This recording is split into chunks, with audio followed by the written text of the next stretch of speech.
The very best mascots are instantly recognizable from their silhouette alone, like Sonic or Mario or me with my perfectly round head, and ideally they distill everything about their companies into their design. I, for example, am full of hate and barbarous verbal stings as I work in a place akin to a hornet's nest, and for Mario, it's about looking like the most acute form of family friendliness. But mascots are hard to get right, and you can't just slap a pair of googly eyes onto a disc and say that it's the new mascot of your game and expect it to have the same success as Sonic. Therefore, it's not uncommon to find a ton of mascots that have been discarded along the way because they simply just didn't resonate with audiences. So from this shining beacon, let's take a look at a few blown bulbs. As I'm Jules, this is WhatCulture.com, and these are 8 video game mascots we absolutely hated. Number 8. Karnov. Data East's Karnov, self-evidently, was not your typical video game mascot, and nor was he despised for typical reasons. This fire-breathing blimp, which is a terrible design choice in real life by the way, Karnov was the unlikely protagonist from the 1987 arcade platform game of the same name. But unlike many of the games in the period, the Soviet strongman's motivations didn't involve the usual captured, lost, or otherwise misplaced damsel, but revolve around a more relatable and realistic lust for loot. Kind of like Wario, really, and come the end of his tale, he'd smashed a wizard in the face and taken all of his cash. Nice. Basically, he was a bit of a badass, and you would imagine therefore well deserving of our admiration, right? Well, he could have been the best, had Data East not taken this hero and made him into a villain. He next showed up in the woefully and also wonderfully named Bad Dudes vs. Dragon Ninja, where he acts as a fire-breathing boss for the player, and then he showed up in the game Fighter's History, standing proud as the game's ultimate test. He even turns up as a regular enemy in games as diverse as Tumble Pop and Trio the Punch, Never Forget Me. Neither of those are made-up names, by the way. So what we have here, to kick this list off, is a mascot that we are told that we should hate because he's a villain, and that his difficulty makes it easy for us to do so, but we love him for it. Good boy. Number 7. Blinks. I imagine it's quite difficult for a multi-billion business megacorp like Microsoft to project an image of cuddliness, which is probably why for years their de facto mascot was a bloody paperclip and then a man in a tin green suit in the form of Master Chief. However, in an effort to try and cash in on the cute and cuddly look, they decided to create a new mascot for the turn of the century, and who better for the task of designing than Naoto Oshima, the man who a dozen years earlier had invented the legendary Sonic the Hedgehog. Now, regrettably, lightning wouldn't strike twice, and what Microsoft ended up with was their version of Poochie, but a cat this time, so Pussy? Oh dear, hope I don't get demonetized for that. Say hello to Time Sweeper Blinks, who in 2002 showed it what it was like to be an edgy, rad dude from the early 90s. Things weren't helped by the actual game, which billed itself as the world's first 4D action game, despite just being a bog-standard 3D platformer. Ultimately, Microsoft sent Blinks back to his home planet when they stumbled across a more appropriate mascot for their company, a soulless, faceless, killing machine space marine. Fitting. Number 6. Cool Spot. Just about the only thing anyone knows about Cool Spot is the hip, happening, and undeniably impressive bottle surfing introductory sequence from the 1993 Mega Drive platformer of the same name. But in actual fact, the Crimson Circle appeared in not one, but 2 titles before he waved his way onto Sega's juggernaut. While undeniably striking in its design, aka a circle with legs and glasses on, the 7-Up game was strong with this one, as it's such an unmistakable cash-grabbing approach, and playing the game today is rife with conflicting feelings. Yes, the platforming is actually okay in places, but my god does it feel gross to play, as this is just a walking billboard. Plus the second game was absolute dog dingus, because this was a cynical case of brand cannibalism. This, in fact, was actually a reskin of the Game Boy's Muck Kids, which itself began life as a glorified McDonald's commercial. Gross. No one should have to play through what is effectively a very bad sales pitch. Number 5. Bubsy. I mean, it's goddamn Bubsy, of course it's on here. Not only was this character loud and obnoxious without any of the charm, his design was so lazy, it just screamed of the developers trying to get the bare minimum on the page just to get something over. And yet, you know what? Bubsy is actually a mascot.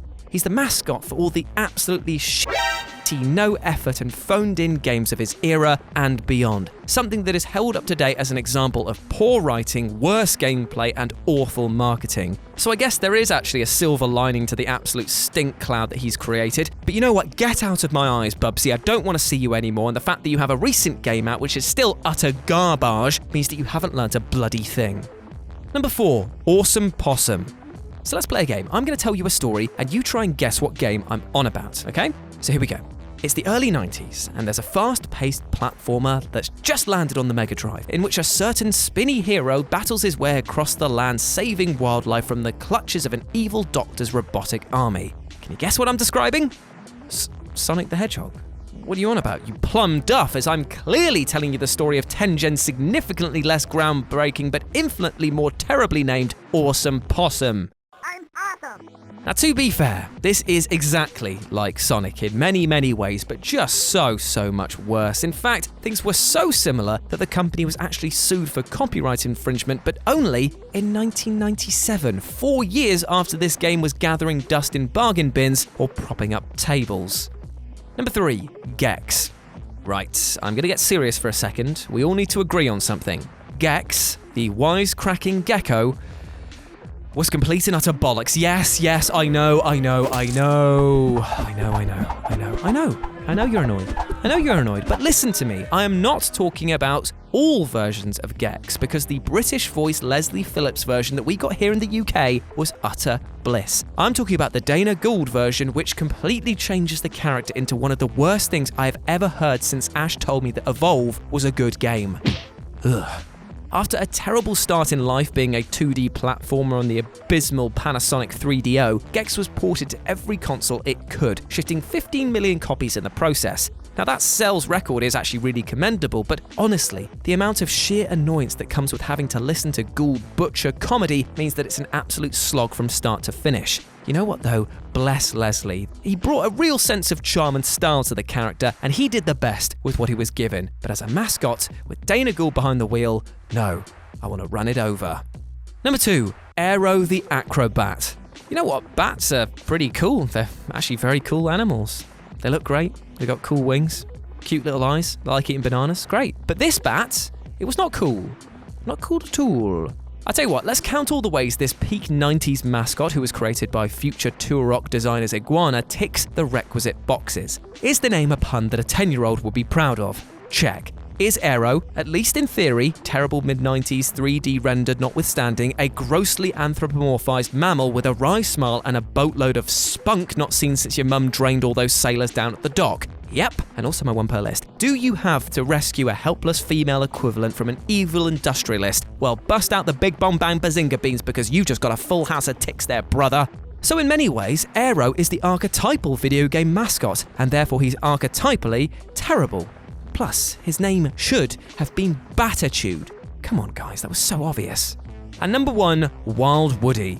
When Sega were looking to devise a brand new Mario-mashing mascot to help anchor the ailing Sega CD, they must have taken all of 5 minutes to come up with this final mascot. Just looking across the artist's desk, and they just saw a pencil and they just slapped on some 90s attitude and knocked off early for a pub lunch. It is a bad sign when I can point back to Clippy, Microsoft's original paperclip mascot, and say that that had more charm than Wild Woody. And what the hell is up with that name? This was meant to be aimed at kids. And yet here we saw Wild Woody literally rub out enemies with his arse and was depicted on the box with a stick of dynamite. That is not family friendly. Someone at Sega clearly missed the point, and the design of this pencil was a complete write-off that took the lead out of my instrument. Therefore, is it any wonder that many think of this to be the worst mascot, and say it with me kids, and add in the echo for good measure, of all time!